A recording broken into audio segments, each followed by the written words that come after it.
how would you make, like in Kalasha Awards, for example, the way you go for it, do they recognize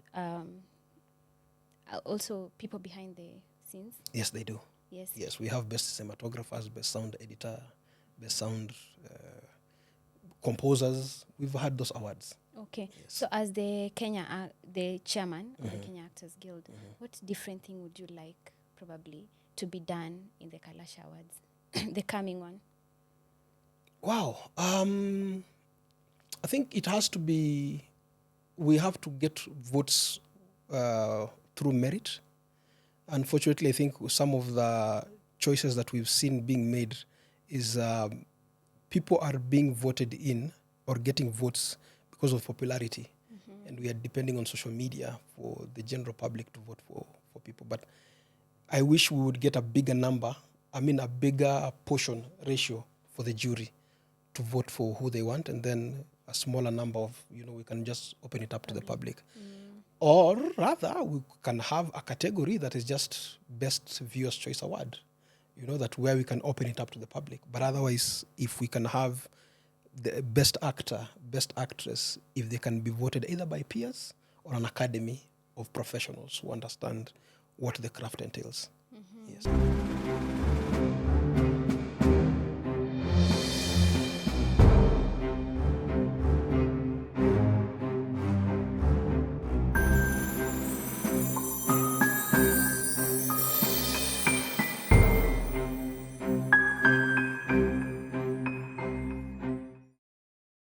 Hello and welcome to the weekly podcast. I hope you're doing amazing. So today we have a guest who has been in the industry for years and years. And it's a pleasure to have him. His name is called Peter Kawa. Peter Kawa is an actor. He is a film director. He is a producer as well. He is the chairman of Kenya Actors Guild, okay? And he's also a talent manager to amazing guys who've proceeded in the industry. For example, Aziad Nasenya. So we are so glad and privileged to have him today. Karibu sana. Asante sana. How are you doing? Niko salama. Unafeel aje? Niko poa. Uko Mwaka poa. ndio imeanza. Yeah. There is so much to look forward to. Yeah. So energy bado iko. You know, I was referred to you by a great person. Yes. And I'm so thankful that he referred me to you. He is the CEO of Kenya Film Commission. Yeah. And he told me, there's someone I want you to talk to. And I decided, let me reach out. And the good thing is that you really accepted and you are in for it. Thank you so The much. other thing about, you know what you're talking about, we'll talk about later. Sawa. Yeah. So anyway, as I was going through your post, you wrote something 14 years ago. And it said, Peter Kawa is a name that will traverse generations as a legend. Why lie? Stick around and see. What was going through your mind while you were writing such a post? When I started out in the industry, I was a very hopeful fellow. I needed to see myself achieve a couple of things. And one of the ways I wanted to make sure that I am keeping track of my milestones was to always post on Facebook what my dreams were and what I needed to achieve. So every other day, I would go back to that specific post and remind myself that, you've not yet achieved this one. What are you doing about it? So that is what I used to do. And funny thing, when people would refer to it as Facebook, I would refer to it as Faithbook. So I would write what I needed to achieve, what my dreams were on Facebook. And every other day before I go to bed, I always go to my Facebook and look at my, the memories, and see what I said 14 years ago, 10 years ago, 1 year ago on this day. And what is it that I said and whether I've achieved it. And so, I wanted to make sure that by the time I sit at such a place in 2025, I want to make sure that I'm a great man, a man that is celebrated. And that is why that post. I love that. Yes. Could you tell us, at that particular time, had you achieved something, or was it a process that you're going through still? Well, like they say, the beauty of any journey is not really in the destination, but is in the everyday step-by-step walk. And for me, I think every day since I decided to become an actor has been an achievement, because every other time I am on a set, I make sure that I meet someone, I network, I do better in terms of my acting. So it's even today, as I sit here today, in as much as I would say I want to be a great man, I wouldn't say I am yet. I feel like it's still a journey. Yes. Yeah. For, I think, over 15 years, you've been an actor. 20 now. Wow. Yes. So I can just imagine how the journey has been. Could you just tell us, why did you decide to be an actor, and how was the journey? Interestingly, I used to watch a lot of movies back in the day when I was a young man, but then when I got into high school, I think I just lost the mojo. But I still watched films until when I was in Form 3, someone proposed that I try out a play, there's a drama fest. And when I did the play, I literally, on the first trial, I got Best Actor in Bungoma. And yeah, I was like, whoa, yeah, so I have something in me. And then I was elected as the chair, as the organizing secretary of the drama club. And after that, I was like, okay, so I have something in here. So we revived the drama club in our high school. By then, it was very feeble in terms of just the activities and stuff like that. So we revived it. And then in Form 4, same thing, we did Drama Fest. But then after high school, I couldn't do anything about it because parents wanted me to go to school. So I did, I was forced to go to college.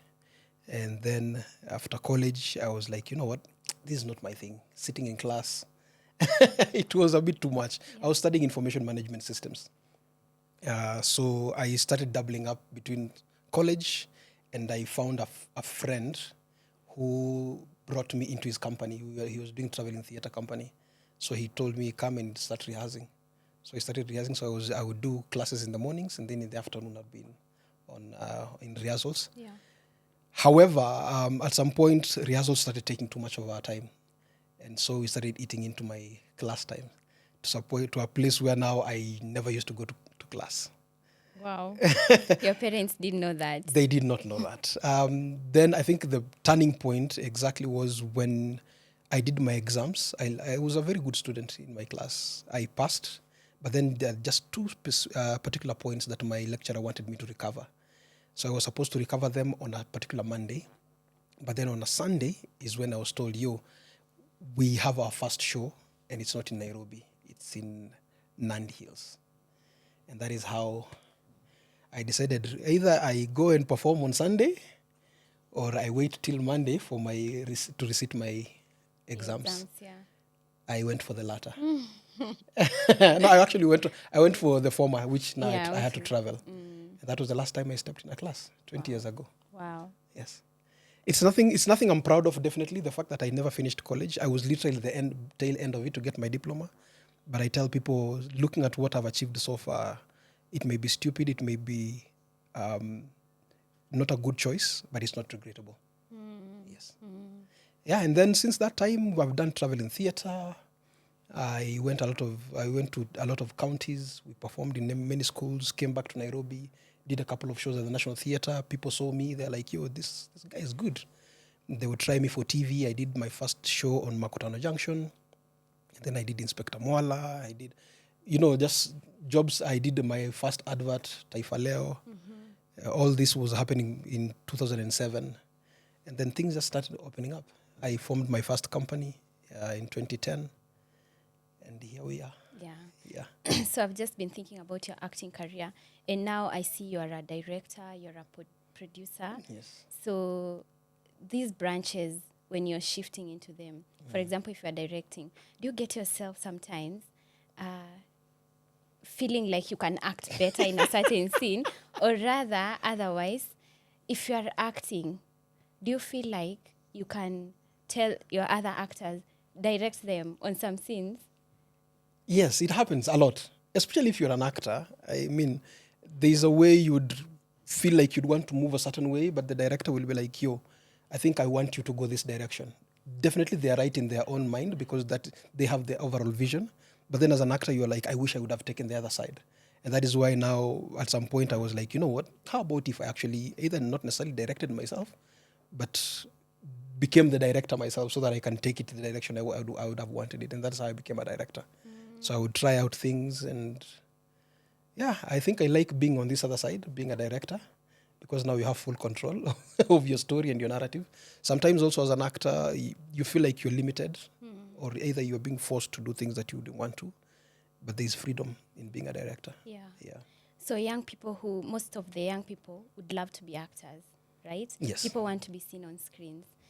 What should you tell them about what is more behind the scenes, whereby you have the power to direct a movie in a certain way? What would you tell them about being open-minded? I'd say every person on a set has their work cut out for them. They have a role, they have a stipulated agenda they need to achieve. So if you're an actor, don't be the kind of actor who wants to override what the director is saying. You can be a collaborator with the director towards the vision that the director wants to achieve. You can propose what you would want to see. But at the end of the day, once the director puts his foot down and says, yes, I understand but this is where I want you to go, then you automatically have to become the tool for the director to achieve his dream. Yeah. So just know your part, know the role that you've been called for, and live by that until the end. Yeah. Yeah. So last year you were appointed as the Kenya Actors Guild chairman. Yes. Tell us about it. How did you get there? Well, it's a long story. Initially, I was not really looking forward to becoming the chair, only that I felt like there was so much that could be done in terms of streamlining the operations of the industry. And I've always felt like it has to begin from the ground going up. And who better to discuss the foundation of the guild, of the industry, if not the actors? Yeah. Because we are the faces that sell the show. Yes, the producer has a big role that they play, the directors and stuff, but at the end of the day, the audience relates with the actor. But if then the actors' affairs are not in order, then automatically, the industry suffers from the way down going up, So I started asking some relevant questions about where we are as a guild. I've been a member since 2015. So I started asking some questions, and we realized that there's a lot of systemic issues and structural issues within the industry, within the guild. So I started asking questions, and when we realized that people had already given up, they'd lost hope, I was like, you know what, I'll carry this thing on my back.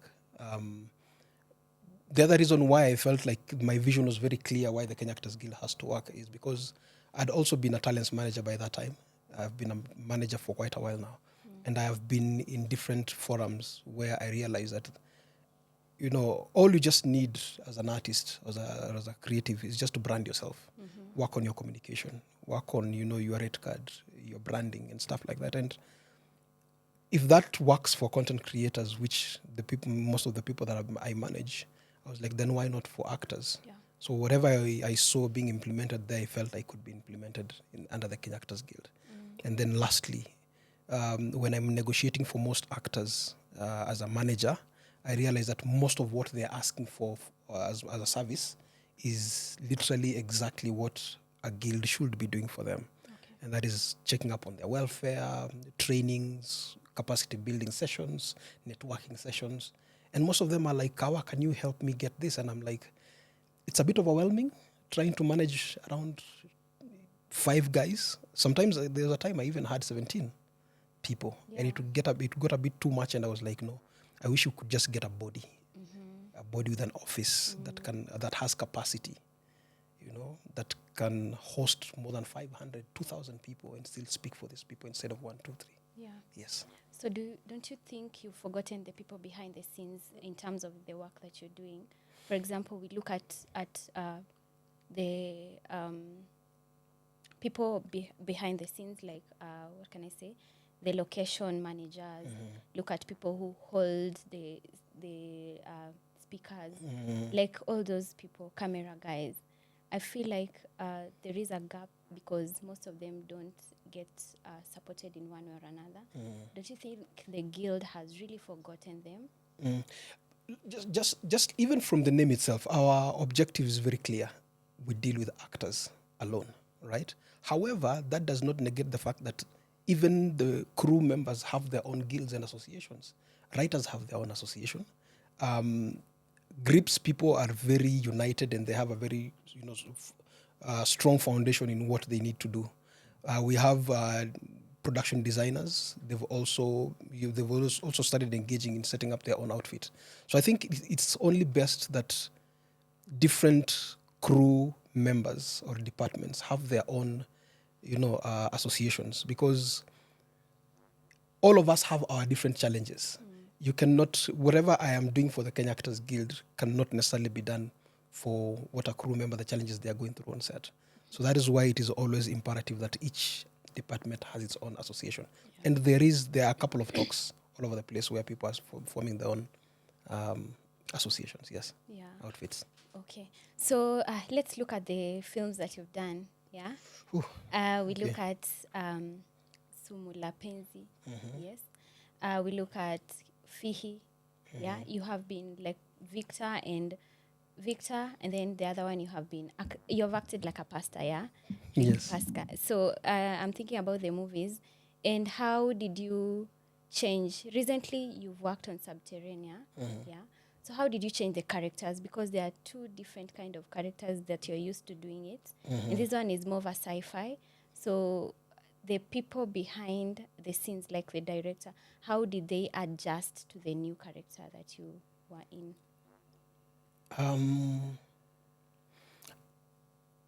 I have always, since time immemorial, I think since back 20 years ago, the roles that I've always played are the serious guys. The serious guys who are always in suits, always brooding.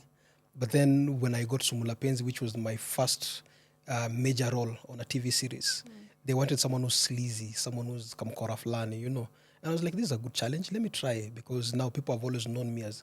In fact, I had been cast so much as the devil and the bad guy that people were always afraid of me, But then I wanted to change something. I wanted to change something about myself. And I was like, Sumula Penzi would be the best opportunity. So I played a pimp with a kangol, with bling blings and chains and stuff like that. And my Swahili was zile za jeri, zile za, and I really enjoyed it.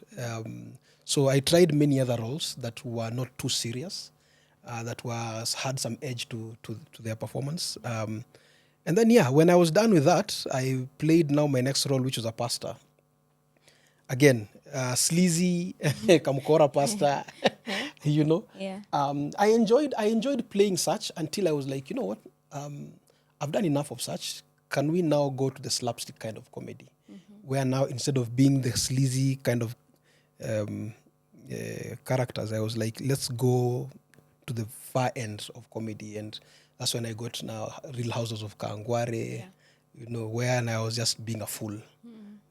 I tried, there's a couple of shows on Showmax as well, films, where I played a matatu driver. There's one I played what else?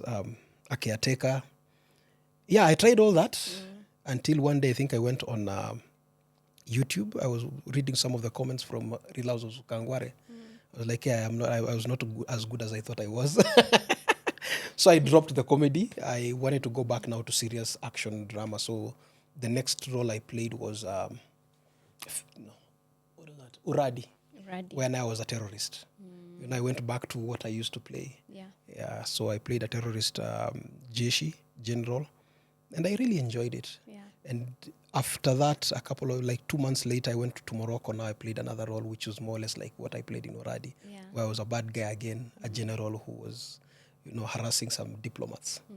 So I found that I have a lot of strength in playing the bad guy. Okay. And in as much as I've tried comedy and all these things, I find some comfort in playing the bad guy. Yeah. And then now coming to, before Subterranea, I played Malik Maka on County 49, who was a hero who saves the county and the governor from terrorists as well. And this is the first time I was playing a hero. It has a 24 kind of feel, the series. Yeah. And then, lastly, the most recent role is Subterranea. Again, brooding character, emotions were deep because this was something unlike what I've done before. It was not just face value. We had to go deeper into the psychology of this character and I really enjoyed that as well. Yeah. Yes. Are you really the bad guy No, in real life? no, I am not. Yeah. You would be surprised. I'm always smiling. I'm always helping. I'm always laughing with people. I'm always helping where necessary. Yeah. Yes. Yeah, we look at like Subterranea and the way it has. Let's look at now the distribution and marketing of now the films. Yeah. When you look at Subterranea, it has been marketed really well. Look at it; it's in Showmax. Yes. And then Netflix, we have the County 49, yeah. No, Count 49 is Showmax as well. Showmax as Same well. producers, director. Yes. So look at it. How can the other producers learn from the marketing industry, or how smart can they be to be able to market their films both locally and internationally? Well, marketing and distribution is a very dicey conversation, because right now we have tried our best now to hack the storytelling angle. Our quality in terms of visuals has really improved. Our actors are doing a great job. Our directors, our producers, all of them understand what they're doing. I think the only thing now most of us are struggling with, and I think with time maybe we'll understand it, it's distribution. We need to find ways to either work with publicists, distributors, and stuff like that. Because right now, we don't even have the resources to either hire a distributor or to reach out to a distributor or a publicist. So tunajifanya kila kitu wenyewe. You know, the advantage that Subterranean and Showmax and Subterranean had and County 49 is because it's commissioned work. Okay. So the resources are coming directly from Showmax. Okay. They have a full-fledged marketing team. Okay, and a publicity team. So we were just, riding the wave that Showmax was providing. Okay, but now there comes a time when now we, as independent producers, we are called upon now with limited resources to come up with our own strategies. Okay. The 2024 has had one of the highest numbers of independent films, and everyone was trying their own thing. Some of them would get into collaborations with actors, and not just any actor. They would literally bring the best. Some of them would depend a lot on maybe working with a distributor. I think I've already mentioned that. Personally, when I did Christmas Love, which was in 2021, I was very intentional about my casting choices. Yeah. I went for people who actually have numbers on social media. It's not like there was any shortage of actors who were great, but only for me, I think I was like, I want to help. I want to make sure that I sell as many tickets and as many links as possible. So I went for people who have numbers on social media. I like that. So that was very intentional. So many producers have different ways of how they want to sell their show. Some of them will just want to create a show that they're not selling. They're just putting on YouTube. Look at the likes of Akina Winja, and even our casting choices as well. Yeah. Yeah. So for me, it's a conversation that is ongoing. How do we distribute? How do we market? How do we publicize? No one has figured it out yet in its inconclusive nature, but we are getting there. Yeah. Do you think also the video quality could be a problem in it,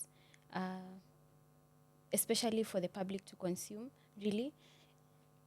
No, video quality. I think we've improved. I won't lie. Having watched some of the work that is being churned out right now, video quality to improve. Technically, there is nowhere where we are fumbling or struggling. Not at all. Yes. It's just a matter of just how do we get it to the people? How do we get it to the people for them to celebrate and buy in? Yes. I feel like there are quite several strategies that KFC, Kenya Film Commission, is working on. And probably, how would you advise a producer or director who'd like, a producer especially, who'd like to source funds and be part of the government funding them in one way or another? What's the strategy to get there? Professionalize. Do everything by the book. The Kenya Film Commission is a government agency. It's a government agency that is run by taxpayers' monies, and they have to account for it, right? So I don't think there's any way they are going to work with anyone who does not know how to do invoicing, who does not know how to get the paperwork right, who do not even have registered companies. Because at the end of the day, the Kenya Film Commission will be asked by Treasury, how did you use this money? Give us evidence. So my encouragement would be, by the time you want to reach out to the Kenya Film Commission for any assistance, by all means get your books in order. Make sure that you have the right paperwork. You have registered companies. You have a crew that understands what they are doing. And the Kenya Film Commission has been very helpful since 2019. Since Timothy got into office, we have had a great improvement in the visibility of what we do. For the first time, I think in Kalasha, in 2019, we had the first cash awards, and since that time they have been very consistent. For the first time, I think we also had a fund. What do you call it? I'll find the name. But there's a program where on a yearly basis, like twice maybe, since 2020, people receive money. They choose a couple of projects, they give money to go and make films. Yes. Okay, that's interesting. How would you make, like in Kalasha Awards, for example, the way you go for it? Do they recognize also people behind the scenes? Yes, they do. Yes. Yes, we have best cinematographers, best sound editor, best sound composers. We've had those awards. Okay. Yes. So as the chairman of the Kenya Actors Guild, what different thing would you like probably to be done in the Kalasha Awards, the coming one? Wow. I think it has to be, we have to get votes through merit. Unfortunately, I think some of the choices that we've seen being made is people are being voted in or getting votes because of popularity. And we are depending on social media for the general public to vote for people. But I wish we would get a bigger portion ratio for the jury to vote for who they want, and then a smaller number of, we can just open it up to the public. Or rather, we can have a category that is just Best Viewers' Choice Award, that where we can open it up to the public. But otherwise, if we can have the best actor, best actress, if they can be voted either by peers or an academy of professionals who understand what the craft entails. Yes. I love that. Yeah. So anyway, I think we are almost finished. But before that, I wanted to talk about your talent management work that you do. Yes. Please tell us, how did you start? I want it all. The thing about me is I usually say my mantra is pass it on. #pass it on. Why do I say that? Is that I am seated here on this couch because someone gave me an opportunity to become the person that I am today. And I was like, then if someone took the chance with me, then why not find someone else to impart whatever they did I already have to them. So around 2010, when I created my company, Spearhead, I was like, how do you go and start, just watching plays and picking out the best actors, some of the notable performances or potential actors, and probably give them an opportunity either to transition them from stage to TV. So I would get them to set as extras. But extras wanalipwa 500 peke yake, and it's not even enough. Sometimes I would even give them fare.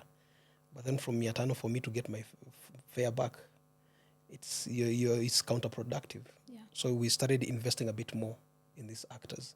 So instead of sending them on a set as an extra just to be a background actor, we would ask them to read some PDF to understand a bit more about, how do you stand in on set, when you hear cut, when you hear standby, when you hear back to one, what does that mean?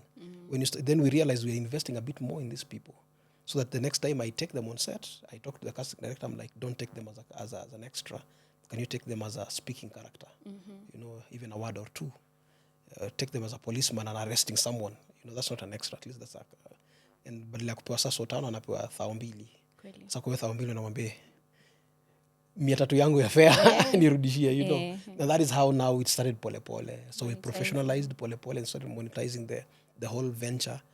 And by 2019 we were only negotiating and representing actors until now in 2020, when now this content creator thing became a thing worldwide. I was now roped into that world. Yeah. And That's how I got to learn now to be a professional content creator manager. Yeah. Yes. So tell us how you were able to make a brand like Aziad Nasenya stand out. I did not necessarily have to do anything. And I've said it in many, many platforms that Aziad Nasenya is not the person that she is simply because of me. Aziad Nasenya is the person that she is because she has worked hard to be the person that she is. All I did to do was just to navigate. Whatever energy she brings, I, put it together and I direct it in a way or so. And also to create a team around her. Okay. That is what my management did for her. We created a team where now to some point where she does not necessarily have to go through her own contracts. We have a legal team on retainer. We have an accounting team on retainer. She has an assistant. She we even had a driver hired for her so that she can be able to achieve what she needed to achieve in a very comfortable way. So yeye ni kujituma. Yule msichana hujituma. So what's your strategy of choosing someone to be helping them? Hiyo swali kwa ngumu. Sometimes I reach out. Like I said, I would go and watch a play and I would find this guy performing and I'd be like, dude, you're such a great actor. Can I work with you? Sometimes people approach me. They're like, can you manage me? I have been approached by so many people. The challenge is now my capacity as well. So either I turn them down and most of the people that I turn down is where I feel like our values or the genres of what we do not align. I've had musicians, poets, writers reach out to me, but I'm like, that is not my world.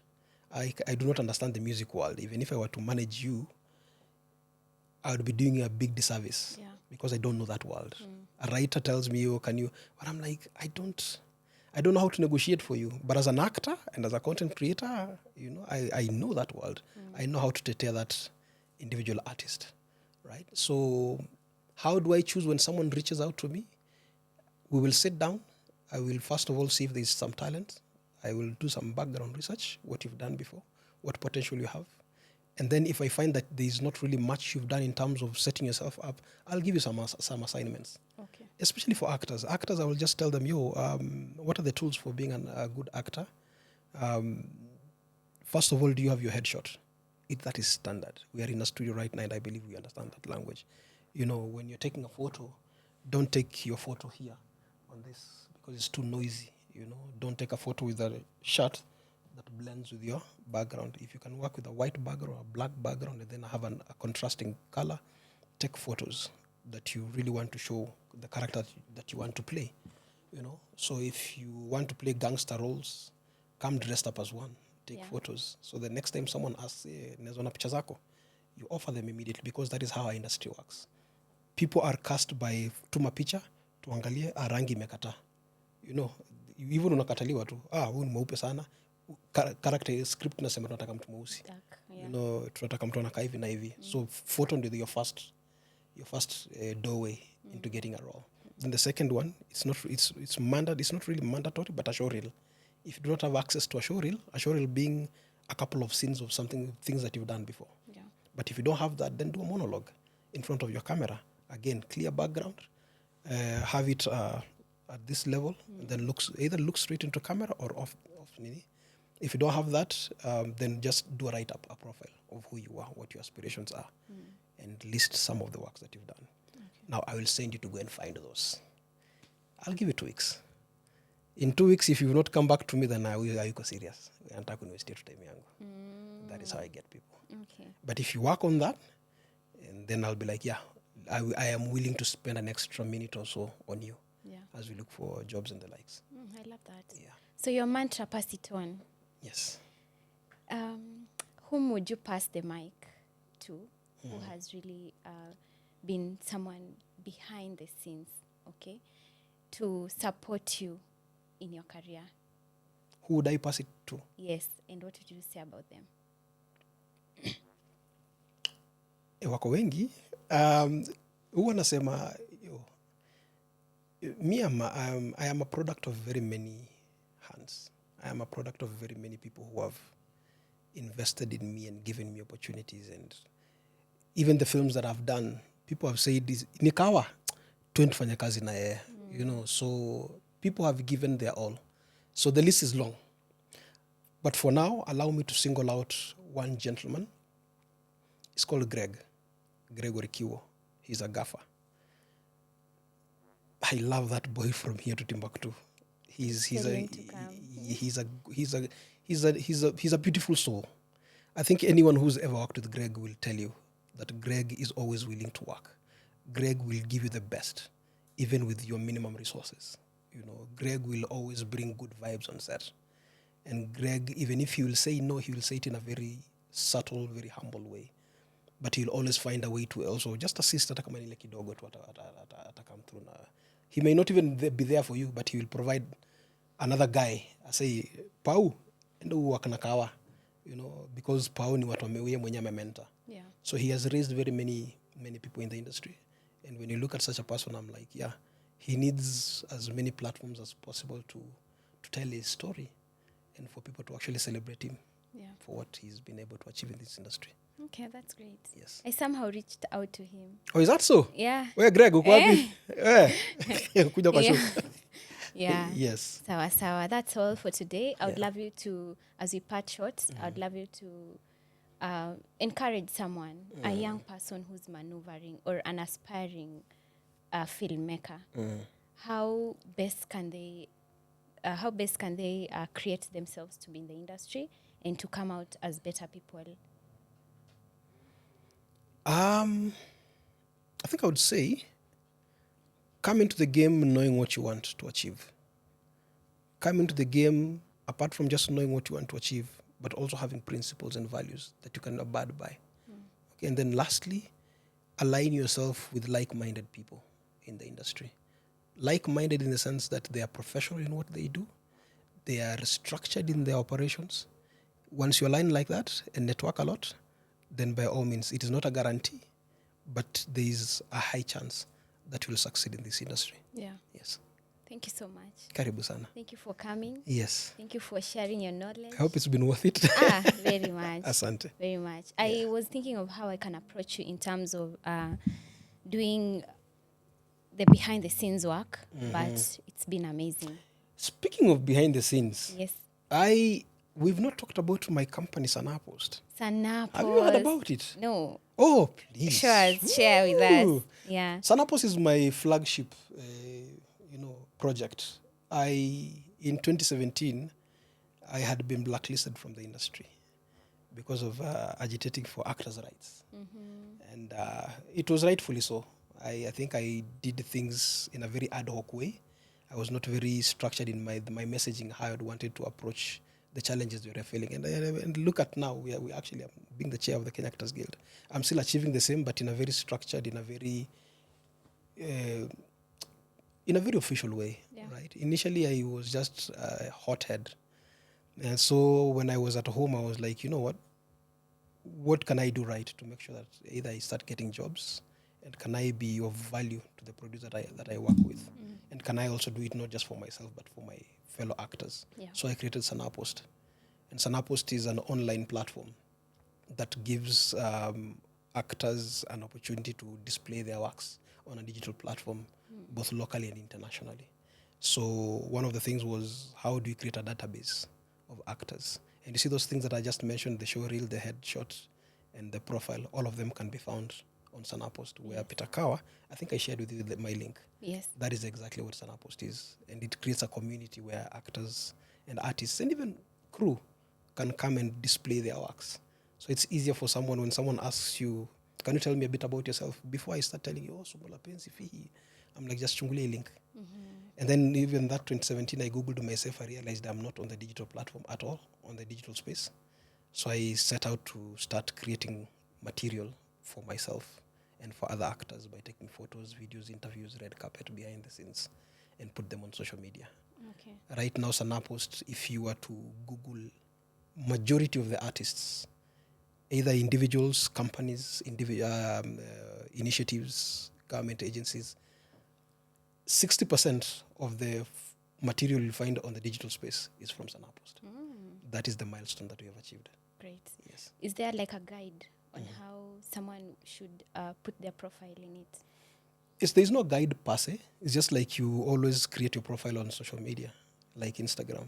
You click on sanapost.com, talents.sanapost.com, and then it'll guide you. It will just tell you go to menu, create a profile, you get a password on your email, you use that as your login, you set up, and then you start, just feeding it information. Every time you have, maybe you want to update, you've done Subterranea Fresh Season 2, you come and just edit, you add Subterranea Season 2, and then you're good. And you can download your profile as well? No, you cannot. Yeah. Unfortunately, that is one thing that we've not been able to do. Okay. Yes. Okay. Yeah. Anyway, it's a great platform, I think. Thank you so Yeah, much. I think what you can do is I'll share the link down there I would really so that appreciate people can also be able, those aspiring, Yes. can be able to start from that. Yeah. Yeah. And also I'll share, people should follow Sanaa Post. Oh, yes, please follow Yes, Sanaa Post. Yes. Tell us your parting shot where we can find you on social media platforms. Like I said, by 2017, I could not Google myself. So nowadays, when people ask me, what can you do? What have you done before? I'm like, just Google Peter Kawa. You'll see a lot of information about myself. But on a serious note, on all social media platforms, it's Peter Kawa across. It's on Instagram, it's the Peter Kawa. Then Sanaa Post, more or less the same. Sanaa Post on all social media platforms. Yes. That's great. Asante. Thank you so much for being part of this podcast. Asante.